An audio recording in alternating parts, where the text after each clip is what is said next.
L'année 2022 a été riche en événements mais aussi en coups de gueule.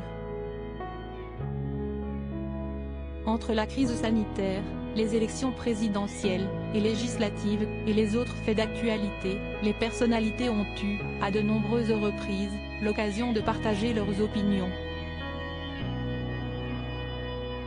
Pour preuve, au sujet de la pandémie du coronavirus, Laurent Ruquier avait rapidement fustigé les propos d'Emmanuel Macron. Pour rappel, le président avait soutenu aux Parisiens qu'il avait très envie d'emmerder les non-vaccinés.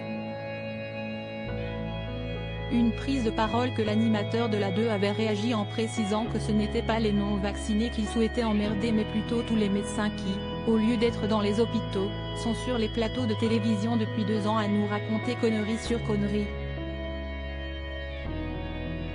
À cela, l'élection présidentielle a également été au cœur de l'actualité. Et si les candidats en lice étaient en pleine campagne, un homme s'était attiré les foudres des citoyens. À savoir, Éric Zemmour, un coiffeur qui avait été victime de nombreuses attaques car il a le même nom que le leader de Reconquête. Face aux caméras de BFM TV, en février dernier, ce dernier avait publiquement souligné qu'il n'avait aucun lien de parenté avec le candidat. J'exploite la marque parce qu'il s'agit de mon vrai prénom, le même que lui, mais je ne le connais pas, avait-il clarifié.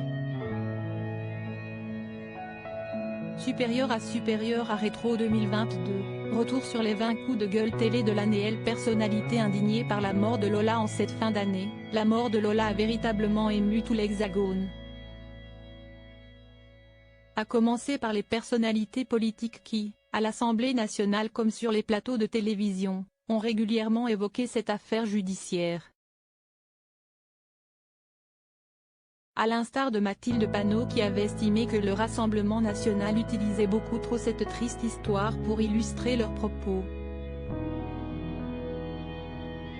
Je ne suis pas d'accord pour qu'on instrumentalise un crime abominable, avait-elle estimé sur le plateau des 4 vérités en octobre dernier, précisant par la même occasion que c'était tout bonnement indécent de vouloir expulser Damia B, la principale suspecte de ce crime et toujours présumée innocente, du pays.